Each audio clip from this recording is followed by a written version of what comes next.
March 29th. A broad trough over the central U.S. is driving a corridor of convection and wind impacts from Texas into the Midwest today, with Dallas-Fort Worth, Kansas City, and Chicago seeing the most operational friction. A tightening surface gradient and embedded shortwaves are organizing storms along a dry line and cold front, pushing east through the day.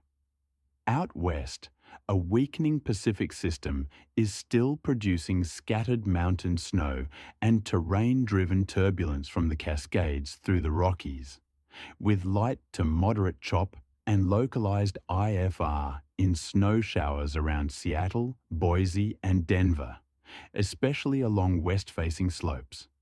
The southwest remains largely VFR, though expect afternoon gusts and mechanical turbulence near terrain in Arizona and New Mexico under a modest pressure gradient. Into the Rockies, lee-side subsidence and downslope flow are increasing surface winds and generating mountain wave activity, particularly east of the Front Range, impacting Denver departures and arrivals with moderate turbulence below flight level 200.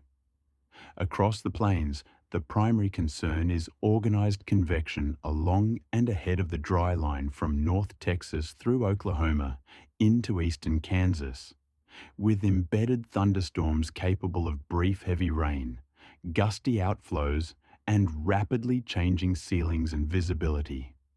Expect reroutes and holding near convective clusters, especially during the afternoon push.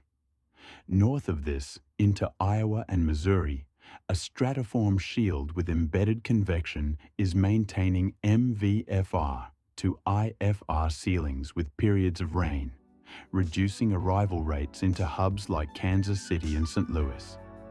In the Midwest, Chicago and surrounding terminals are dealing with a mix of steady rain, low ceilings, and increasing surface winds as the system lifts northeast, with LLWS possible in the warm sector ahead of the front.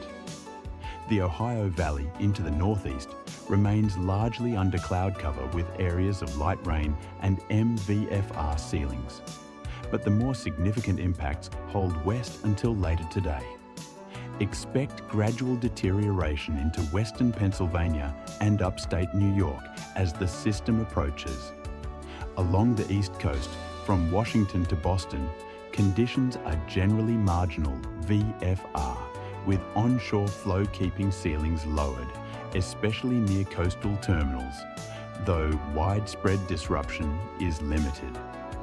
The southeast remains warm and moist, with Florida and the Gulf Coast seeing typical scattered showers and isolated thunderstorms, driven by sea breeze interactions and weak upper support, producing brief visibility reductions and localized lightning impacts around Miami, Tampa, and Jacksonville, but no organized severe threat. Winds across much of the eastern half of the country are increasing from the south ahead of the system, leading to crosswind considerations and moderate low-level turbulence on climb and descent.